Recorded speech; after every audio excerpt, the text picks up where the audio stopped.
All righty. So tell me, when does a $4 necklace all of a sudden become $16,000?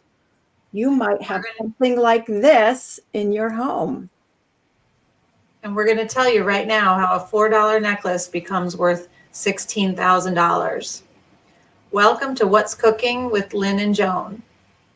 For those of you who don't know us, I'm Joan Wilson. I'm an estate planning and elder law attorney. And I'm Lynn McPhelmy, a life organizer and coach. I help people get their ducks in a row, put their life in order so they don't leave their family a mess. So, wait. What's cooking, Joan? What's cooking today?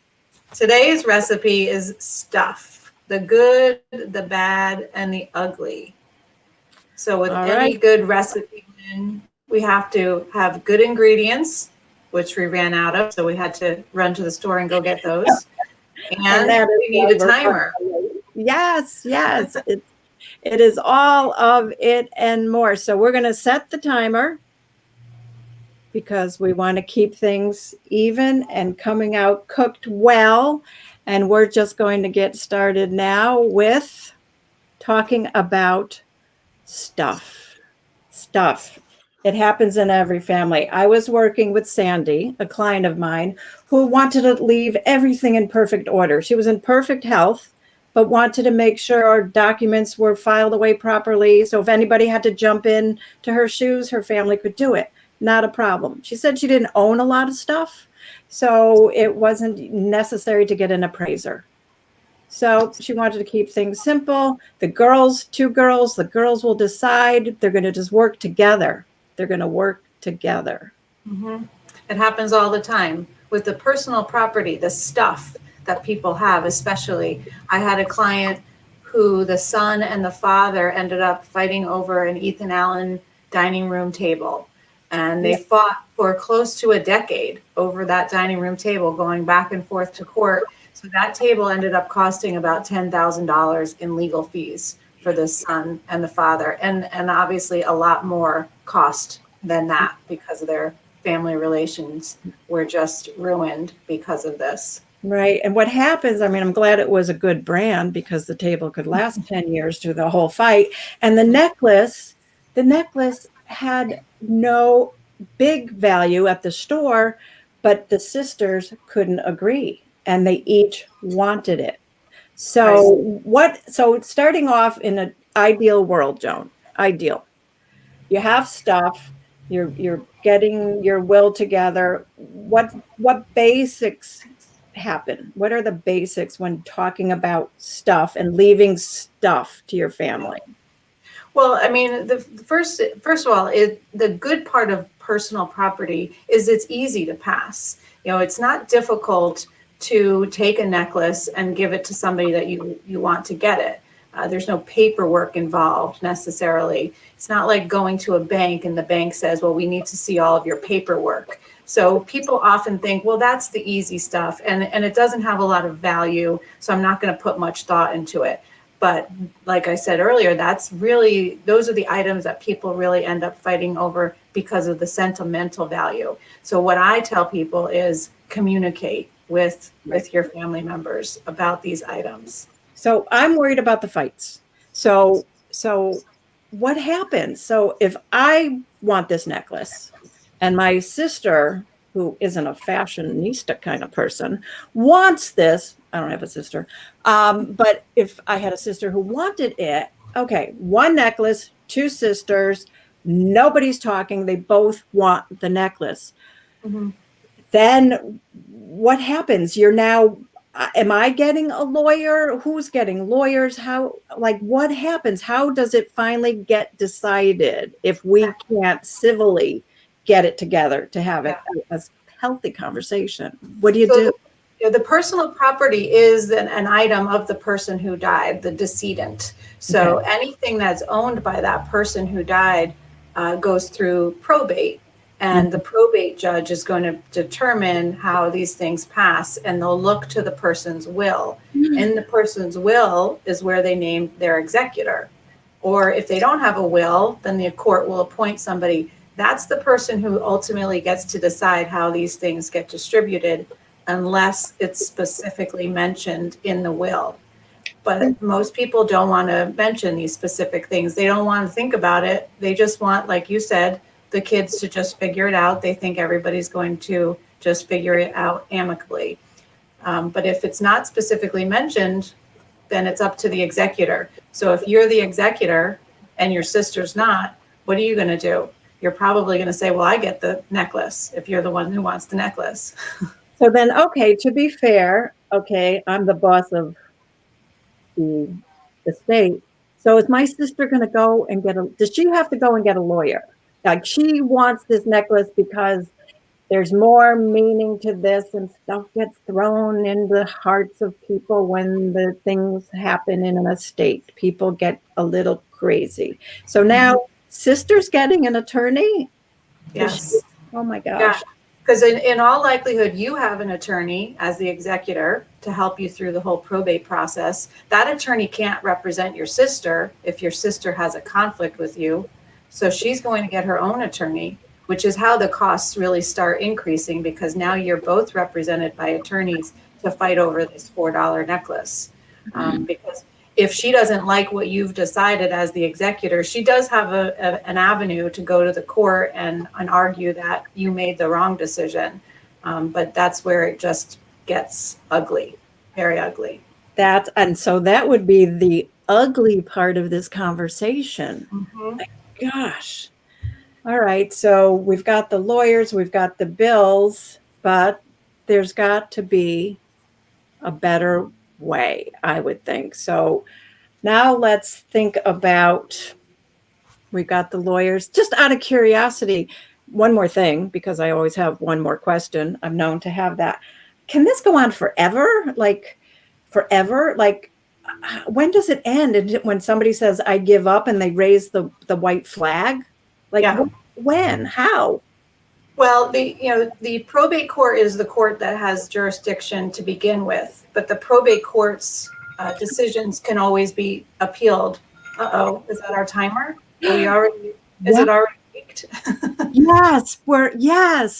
And because we don't want to eat up all your time at lunch, we're going to have to end this conversation. We're going to have to end this conversation for now, but so maybe we can have some takeaways for a recipe for success for people so they can figure out what to do with their personal property. Yeah, I think it'd be only right to give people the right ingredients that they need for this recipe for success. So based on my working with my clients, I find that number one, you start to declutter. Let's just start to declutter.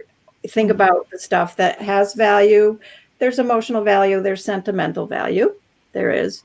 But after that, you can decide what you're keeping, what you'd like to donate, and there's stuff that has no value. So you can do the sweep. So start, number one, just decluttering. And number two, what I find is you truly can't decide for somebody else what is important. Somebody will pick up, this one client picked up a mechanical pencil that was in his father's desk drawer. Everybody was just ready to throw the old pens and pencils out. He grabbed the mechanical pencil. He goes, that's my father's. And, he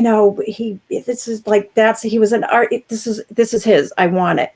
So you can't decide for somebody else what makes their heart go pitter patter. Right. I want you to take the time to give yourself time.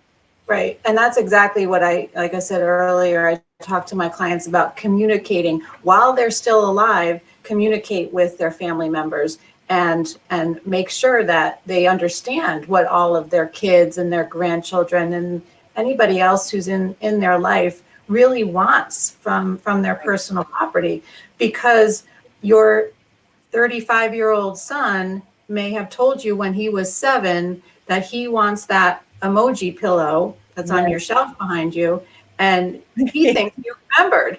Right. But you don't remember because you were busy when he was 7. So after you die, he thinks that that's going to be in your will for him, and you've totally forgotten that he wanted that. Right. So if you had the conversation now and said, what would you like? At least he's been given the opportunity to tell you what he wants. The other thing that's important with these communications with the family members is to do it all together. And nowadays with Zoom, everybody's Zooming. It makes it a lot easier. It used to be, I would say, everybody's going to get together for Thanksgiving or Christmas, so you should have this conversation. People don't want to have those conversations at the holidays. No. But now anybody can get online all together. And the reason why it's important to do it together is you don't want to promise that emoji pillow to your son, and then your daughter comes back and says that's really what she wants. And then you're kind of in a stuck situation. So communication, and then obviously documenting it is very important. So you can save yourself stuff from getting very ugly to getting very good. And also, I just want to chime in, when you're talking about the stuff around the Zoom table, you start sharing stories, about that pillow, about the pencil, about whatever. And it just, there really is good times to be had when you're talking about your stuff. And Right. it's just a family sharing. And in the end, you're saving some money too, and saving some sanity. So. Yes. So there's a couple of good resources that I think that we both have on our websites for people to be able to start organizing and making sure that they have a good handle on what they have, so they can start talking to their family about it and start figuring out what needs to be legally documented. Right. So you know what? I think we've stirred a few people's pots right now, and they're thinking, oh my God, I got to have this conversation. You do. But the important thing is to start now before a crisis. But we'd like to get you started with few things that we think might be helpful to you. And Joan, would you like to share what you would be having? Sure. Yeah, if you go to our website, reedwilsoncase.com, there is a pop-up where you can put in your name and email, and we'll send you a free estate planning worksheet, which helps you to start organize all of your assets. Excellent. And if you pop on over to my website, lynnmcp.com, and I will drop our links below, and you can click on it anytime. And I have put together, after 20 years or more of organizing experience, the 8 biggest decluttering mistakes and fixes. So I want you to be able to get started decluttering and touching your stuff, but I want you to go about it the right way. And while you're at my website, if you hop on over to the shop, I can have you take a look at the ultimate life organizer in the checklist of life. So spend some time. I'm glad you spent some time with us today here. Spend some time on our websites. And as always, ask any questions, contact us, and we'd be thrilled to have any conversation you would like to have with us. Yeah. And then for next time, in 2 more weeks, we're going to be back. Yes. Wait. We're coming back to you. We're going to join you at lunch with this new episode. Okay, I'm driving tech. Okay, so all right. So great job, so we'll get this. It's it's a high budget thing, but we're good. Our hearts are in the right place for this. So ready? Next episode is coming up. Next is a will. Is it really the most important document you should have? And we're going to answer that question for you on December 17th.